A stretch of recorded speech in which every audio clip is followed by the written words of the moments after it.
Assalamualaikum warahmatullahi wabarakatuh.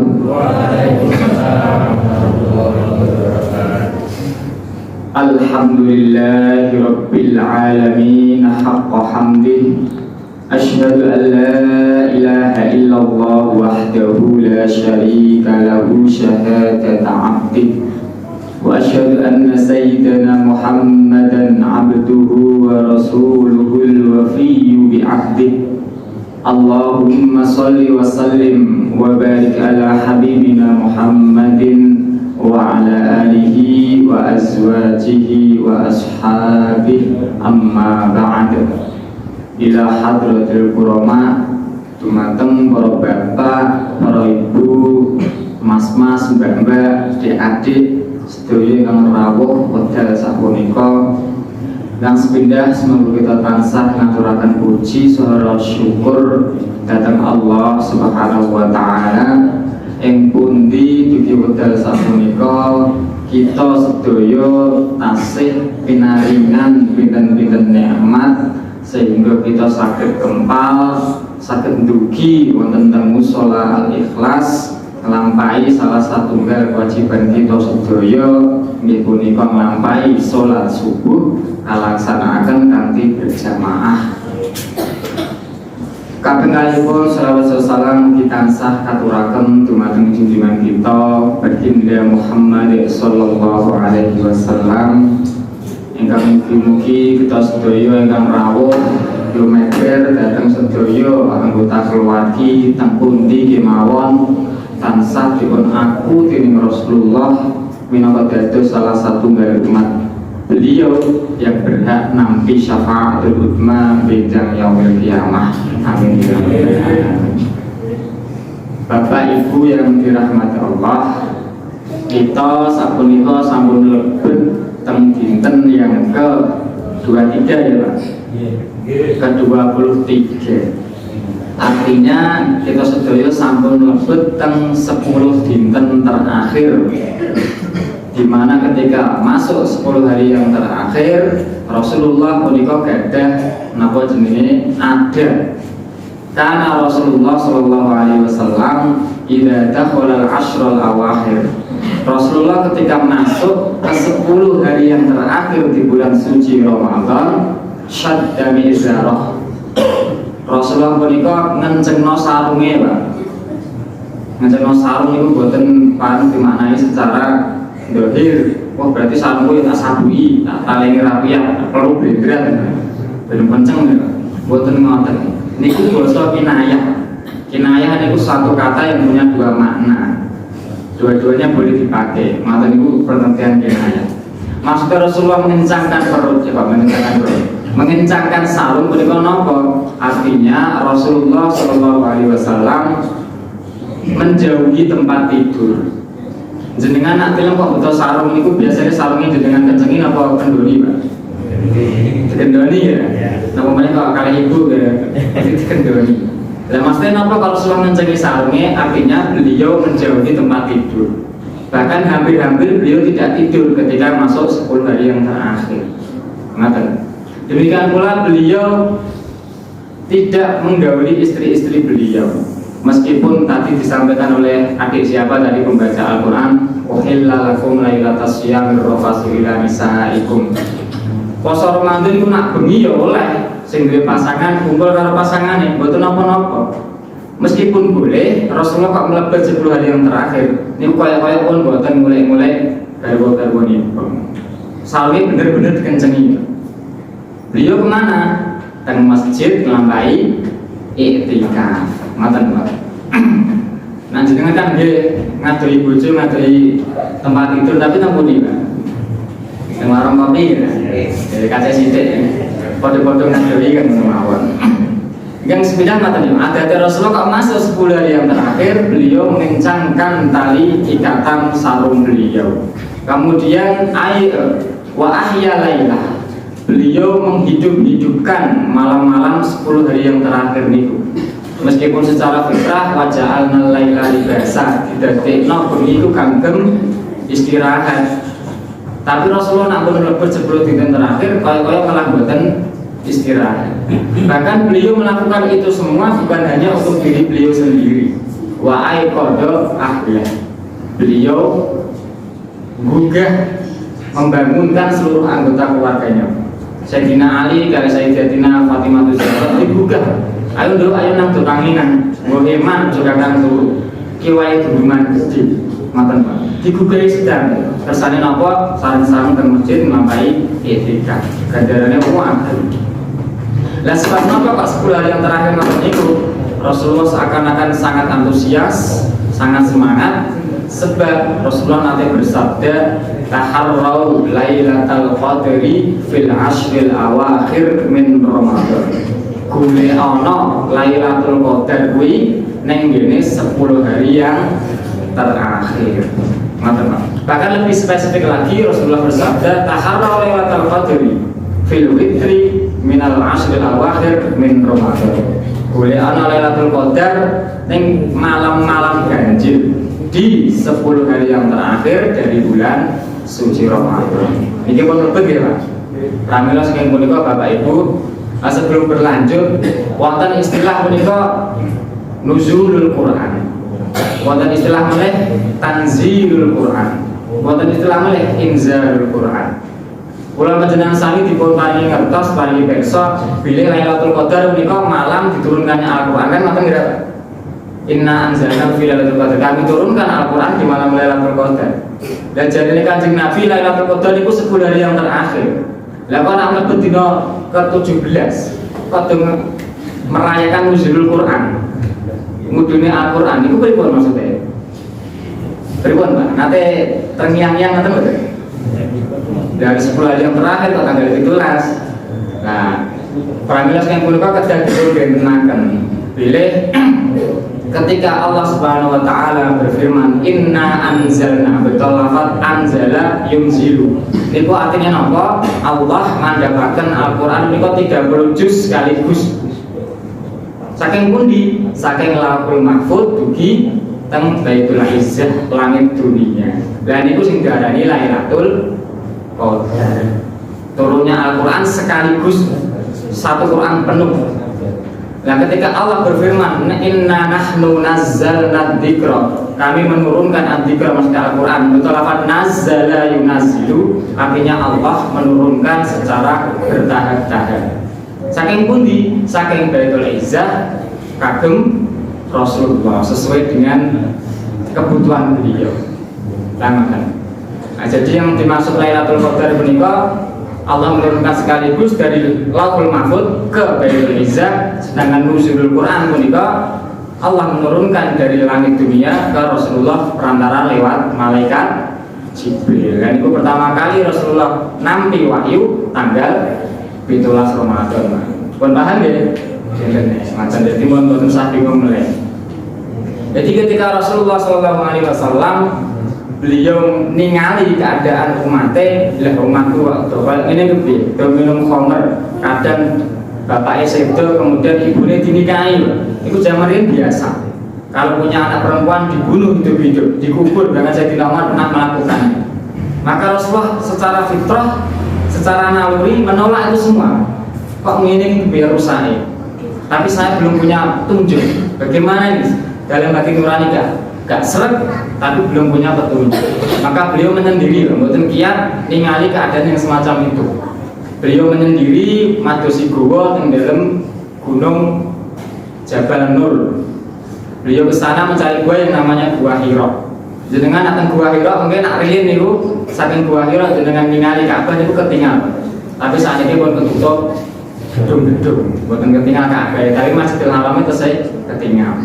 Nah, kenapa Rasulullah memilih Gua Hira? Yaitu karena beliau itu orang Arab umumnya orang Mekah nih kok sangat rindu dengan Ka'bah, bahkan lebih rindu kepada Ka'bah daripada kepada ibu mereka.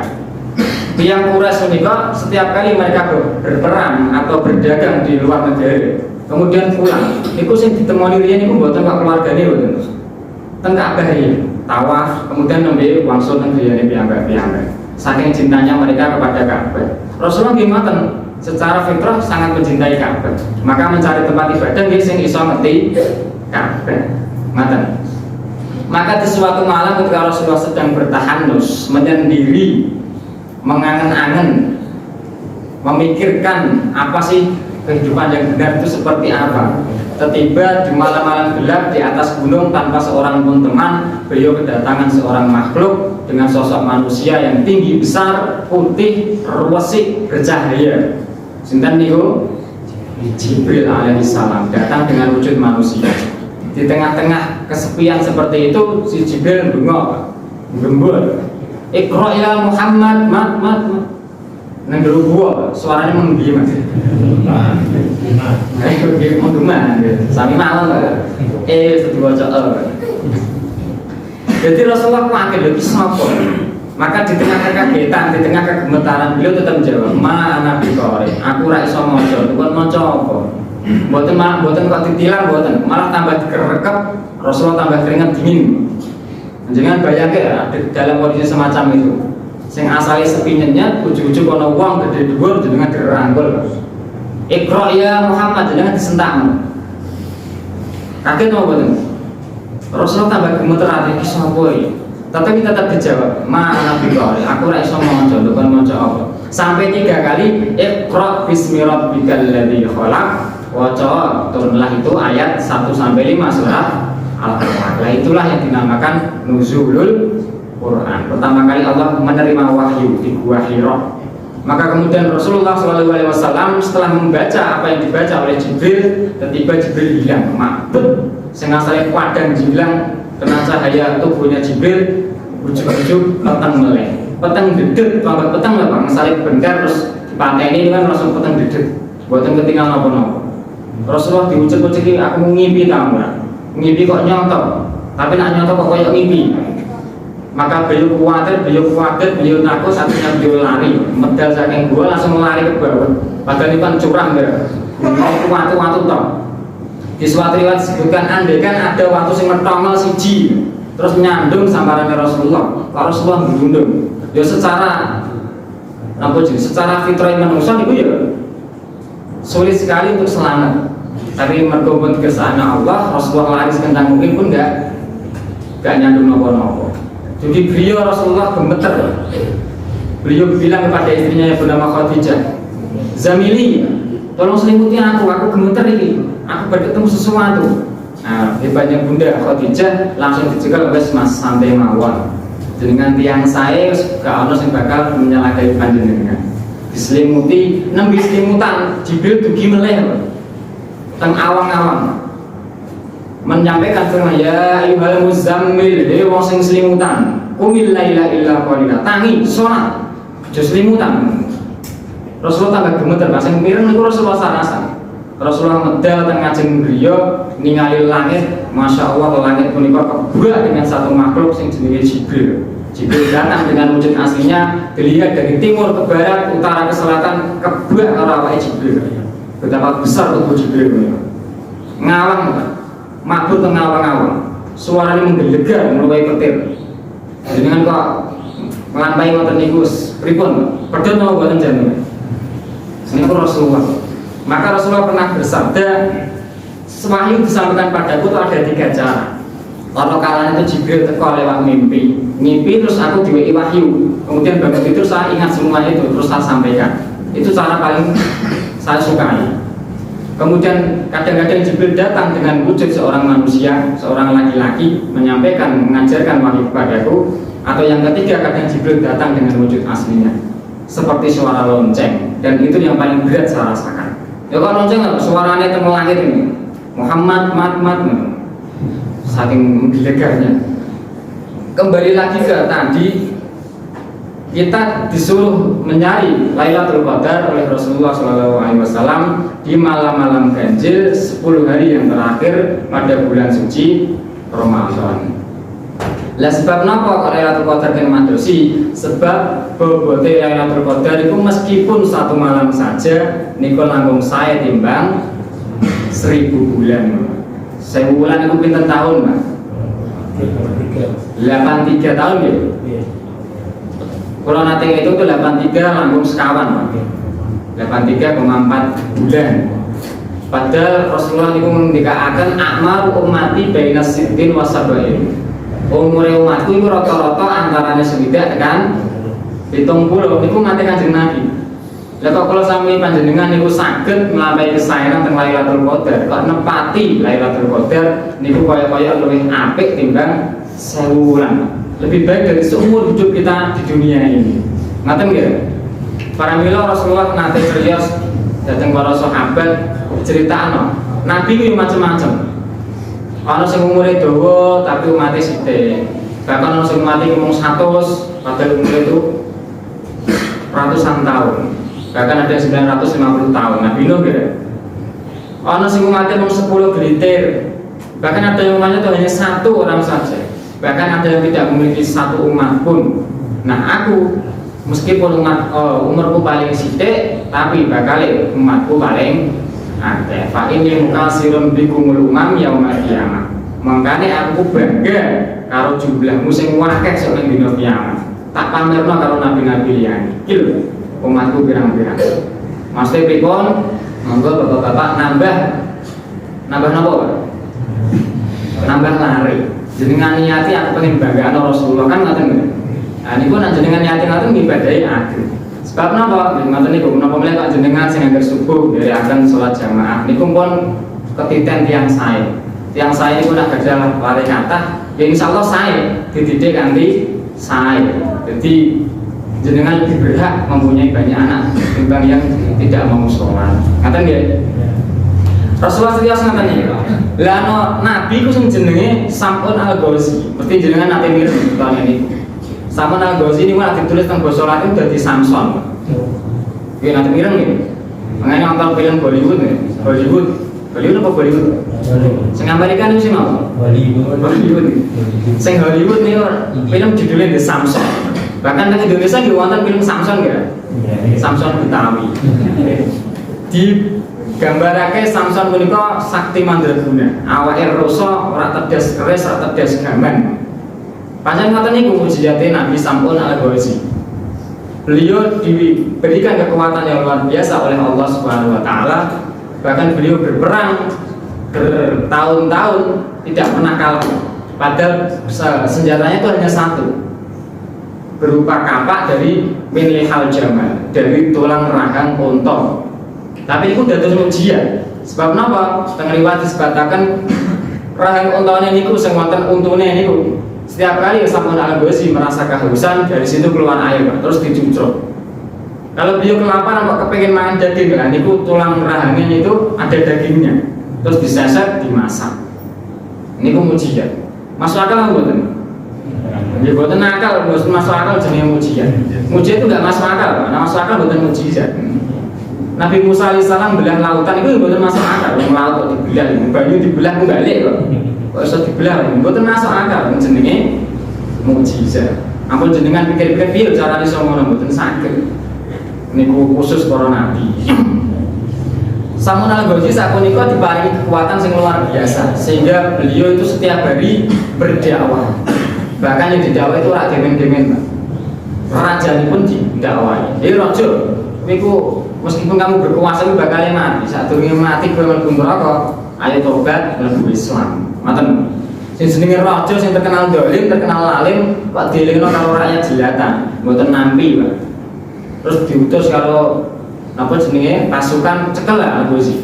Tapi setiap kali diutus baik 10 orang, 100 orang, 1000 orang enggak ada yang bisa menangkap Sam'un al-Ghazi. Saking rusane. Karena sekali bubres pakai kapak yang terbuat dari hal jamal tadi langsung kalah semua. Ibu tahu teman. Maka kemudian rojo ini nggak habis pikir lah. Terus namanya yo, aku mau kalah, aku rojo. Maka dia mencari cara terus dipanggillah istrinya Sam'un al-Ghazi. Rene mana? Ada apa aja? Kamu tak kasih tugas. Tugas apa? Kamu cari kelemahan suamimu. Kamu lumpuhkan dia. Nanti kalau dia sudah lumpuh panggil saya. Nanti kamu saya kasih hadiah. Nah, saya nggak mau gimana? Tak patenin aku yang mau. Dan kemudian nanti kalau saya seperti itu saya dipegat nih. Dipegat lah pokoknya tahu ya dia wakil. Kalau aku dipegat bojomu, boleh bojone. Gampang, teman-teman. Maka kemudian terus saya harus ngapain? Ini kamu saya kasih tali yang besar, tali tambang. Kamu bawa nanti malam bojomu ikat sekencang-kencangnya. Nanti lihat reaksinya.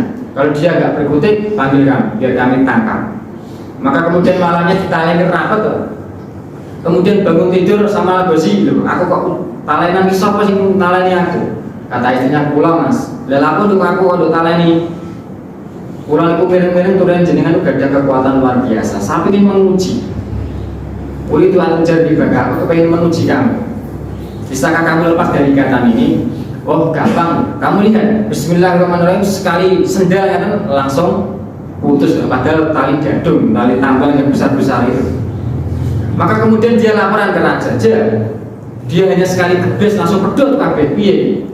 Ya wes, lebih coba lagi. Kamu tali ini tak gawani rantai yang kuat itu tali sak rapat ya awalnya. Kamu lihat reaksinya. Kalau dia lumpuh, dia nggak berkutik, panggil saya. Dan ini ditalani mulai Pak. Sacet monceng. Bangun tidur beliau loh. Aku kok talana senang ini sopo nah. Kowe nang nduk. Nggih Mas. Lah apa kok talani nah? Lah kene kula sing penasaran. Jenengan dulu ini tak wae tali kok dengan mudahnya putus. Saiki tak ganti rantai pripun? Gampang dulu. Jajal delok. Bismillahirrahmanirrahim sendal mulai Pak. Langsung pedot. Kuat napa mboten ya? Kuat luar biasa. Maka kemudian garwane mikir, wah ini terus piye carane? Ora ada dia ya. Maka ketika istrinya mau pergi belum jauh, Nabi Samun itu ngucap, nah cara sakniki niku gremeng karo awake piyambak. Nduk, aku kurang bakal iso ditaleni apa. Ora bakal iso dilumpuhno. Satu-satunya kelemahanku yang ditakdirkan Allah itu rambutku dewi. Rambutku sing dawa itu agenalani awakku. Lah iku lagi aku lumpuh. Mireng mak garwane. Maka malam berikutnya ketika Samun al-Ghazi tidur, ketok rambutnya ini gimbal, dikepang. Kepang itu dikelabang dari wolu. Jadi rambutnya panjang sampai ke lutut, nah dipotong nih, dipotong semua 8 potongan itu. Yang 4 digunakan untuk mengikat tangan, 4 lagi digunakan untuk mengikat kaki. Kemudian ketika bangun loh, rambutku kok ketok enteng, ternyata sudah putus. Ya aku kok talan rambut, sampai ke sini nalen. Jadi garwane kula Mas. Lah apa nek rambutku dipotong ra izin. Nah ini kula penasaran. Kula wingi mireng jenengan tore kelemahannya pakai rambutnya jenengan piyambak. Ini kita coba. Jenengan sakit atau enggak? Ketika dicoba dengan berbagai cara, tidak bisa. Memang lemah, benar-benar lemah. Ketika tahu suaminya nggak bisa lepas dari ikatan rambut, si istrinya itu memanggil raja. Nah memang lemah bener. Sing biasanya rata dasgaman saat ini ditusuk ke medal gede. Maka Samun al-Ghazi diarak menuju istana, ditaleni tiang paling besar, kemudian dilukai, dipotong tangannya keduanya, kemudian dipotong kaki-kakinya, kemudian lemah tak berdaya. Maka saat seperti itu Jibril alaihissalam datang. Jadi Samun, aku diutus Allah, penjaluk apa? Oh temenan, aku jaluk kekuatanku pulih meneh, awakku balik meneh. Maka singkat cerita dibalik no. Setelah pulih lagi, kemudian ikatan rambutnya diputus. Bismillahirrahmanirrahim, pedot juga. Mantun piyambake bebas, tiang yang digunakan untuk mengikat tubuhnya tadi dibedol. Cagak kok dibedol niku lho. Luwih doser diuculi Pak, sak pondasine kebedol semua. Kemudian diuntang-antingna memantengi tiang-tiang yang lain. Sehingga seluruh yang hadir di situ, bala tentara raja, kebuan istana mati kabeh. Kemudian karena melihat kondisi semacam itu, rada nyesel, wah kok ngene. Aku kok terlalu buru-buru, mati kabeh, harusnya iso tak dawai. Sifatnya para rasul ngoten niku, Pak. Setiap kali sak mangkel-mangkele rasul niku, sak mangkel-mangkele nabi dengan umatnya, tapi ketika melihat umatnya menderita niku rasanya nyesek. Niku sifatnya para nabi. Jadi ulama sing warasatul anbiya nggih ngoten. Ketika ada yang tersesat, bukan kok nyukurno mboten, malah awake sesek piye carane iso bali. Ngoten. Maka kemudian beliau berjanji, ya Allah tolong tangguhkan aku waktu 1000 tahun, 1000 bulan lagi. Tak gawe jihad di jalan Allah, tak gawe sholat ibadah saakeh-akeh. Maka dituruti Allah. Ketika melihat cerita semacam itu, para sahabat meri yang Rasul atau dari ma ajrohum. Ya Rasul, jenengan ngertos to mboten jumlah pahala dia. Jadi Rasulullah adri, aku ora ngerti mesti ini wakil, umure wakil digawe ibadah. Lah para sahabat iri, Pak. Sahabat itu anak mantu sing saya iri, Pak. Lah kok mantu jeung Nabi. Bagaimana nasib kami? Kata jenengan kami itu umurnya antara 60 sampai 70 tahun. Bahkan ada yang lebih muda dari itu, banyak yang meninggal. Terus bagaimana amal kami bisa dibandingkan dengan amal mereka? Di mana mereka umurnya panjang-panjang, sing soleh temenanan. Sing boten saleh ya elek temenanan. Karena zaman biyen lah, zaman Bani Israil itu seseorang bisa dikatakan ahli ibadah itu nak pun ibadah selama 1000 bulan minimal. Kalau hanya 50 tahun praktikan ahli ibadah, pun biasa mawon. Maka Rasulullah ya sakit kowe ya.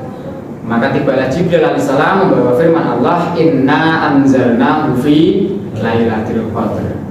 Kami turunkan Al-Quran di malam Lailatul Qadar, di mana bobote Lailatul Qadar khairun min alfi syahr, lebih baik daripada 1000 bulan. Pramila Bapak Ibu, sebab kula panjenengan saya mendugi 10 hari yang terakhir, semoga kita ngatah-ngatai amal kesayangan.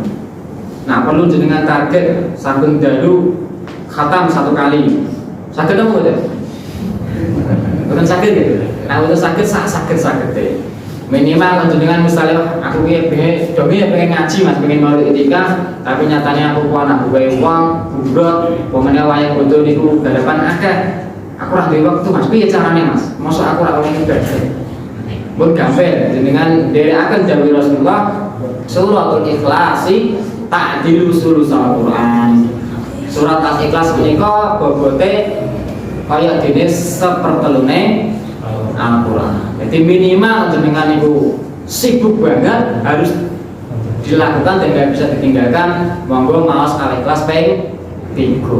Sebab Al-Ikhlas itu seperti Al-Quran kedua ping 3 artinya kaya maos sak Al-Quran. Ngoten nggih Pak. Kemudian dilanjutkan wa suratul kafirun ta'dilu rubu Al-Quran. Surat Al-Kafirun bobote kaya seperapate Al-Quran. Kalau jenengan maos ping sekawan artinya kaya jenengan maos Al-Quran 30 juz. Tapi dalam kaidah usul menika idza al-amru idza daqa ittasa'a wa idza tasa'a daqa. Urusan menika ketika kita berada di sesuatu kondisi yang sempit, dia harus luas. Tapi ketika kita dalam kondisi luas, dia menyempit. Mesti napa? Nah jenengan panjang kesempitan, mboten gadah wedal, kedah budamel rina wengi, ing monggo niku dilampahi. Tapi kagem panjenengan sing waktune kuwatan, dia gak bisa mencukupkan diri hanya membaca Al-Ikhlas terus turu, Bang. Mboten saged ngoten niku. Harus dibaca semua. Tapi minimal kalau panjenengan sami maos Al-Ikhlas ping 3, Al-Kafirun ping sekawan, kemudian kita baca Al-Quran semampunya, masa kata-kata. Sebab nopo kode-kode mobil itu regane benten, kualitasnya benten. Mobil itu ana Lamborghini, ana Ferrari, ana Lexus, ana Jaguar, ana apa meneh? Leopard dan sebagainya, mobil-mobil istimewa, regane miliaran. Tapi juga di sisi lain ada mobil model Cherry tahun 80 itu ngoten lho. Ya starter ceketan kan dia ini pun jenengan sandingkan yo benten. Maksudnya apa? Kode-kode mobil tetap kualitasnya beda. Jadi jangan dicukupkan adalah maca Al-Ikhlas ping 3 seperti kaya ngatam Al-Quran to. Wis aku rasa maca Al-Ikhlas wae. Nggih tetap benten. Meskipun semuanya sae. Timbangnya orang maca babar blas. Kemudian kita sempatkan berinfak setiap malam, baik di malam ganjil maupun genap, minimal sak mampunya. Nah perlu minimal 1000 betul napa-napa, asal rutin. Menawani pasti Lailatul Qadar dengan infak 1000 nika dihitung kaya infak 1000 selama 1000 bulan. Kan ngoten. Salangsulipun kula panjenengan sami diempet, amarahe diempet, emosine diempet. Ampun ngantos tukaran kali garwane, pisau-pisauan, bojone dikuaplok. Kok ngepasile Lailatul Qadar. Iku dihitung jenengan ngaplaki bojone pinten sasi, Pak? 1000 sasi, Pak, jenengan ngaplaki bojone dosane pinten? Kali lari ngoten niku. Amun jenengan ureng-ureng, jenengan bocah kurang ajar, bocah ora ngerti tata krama. Niku kok jenengan ngepasile Lailatul Qadar kaya didongano selama 1000 bulan. Bocah didongano 1000 bulan, dadi wong sing kurang ajar temenan kira. Pramila diempet, Pak. Makanya paling aman niku napa? Bapak-bapak teng masjid mawon. Nggadahaken iktikaf niku aman. Ya bagene omah tukaran wis aku tak lunga ya, ngono ae ngaji, temu karo wong-wong. Ngaten sae nang mboten. Nah saya timbangin yang ngomong gelut, sing bawa itu aja lo baju itu harus siji jadi kurang. Tanggo pun duit telu kok, aku siji tok. Ibu-ibu kan ngaten enggak? Kira mboten, Bu? Jadi malah. Ibu-ibu niku saged sabar nak rencang-rencangnya sabar sedanten, Pak. Makanya pentingnya kanca sing saleh ini ngoten niku. Ibu-ibu nak awake karo ibu-ibu sing saleh sing terimanan sing ikhlas. piyambake derek ikhlas. Tapi kok kumpulannya kali tiang-tiang sing mewah, yo derek kepengen mewah pun niku pun fitahe wong wedok ngoten niku. Barang boten ngelek-ngelek, kadang lanang yo ngoten niku kok sami mawon. Bon ajeng setengah 6 wonten ingkang dipun tambetaken Pak. Mari mboten maka penawi wonten sing kurang sreg teng ati monggo sampai kemawon. Mboten nonton kula tutup ya. Nggih. Monggo kita tutup kanthi wawasan doa kafaratul majelis. Subhanakallahumma wa bihamdika asyhadu an la ilaha illa anta astaghfiruka wa atubu ilaik. Mugi-mugi kangge aturaken yang bermanfaat umat kita sedaya saged damel kal ngamal bijak ngaji wasallam masuk datang Allah Subhanahu wa taala. Sekiranya pun ngapunten. Assalamualaikum warahmatullahi wabarakatuh.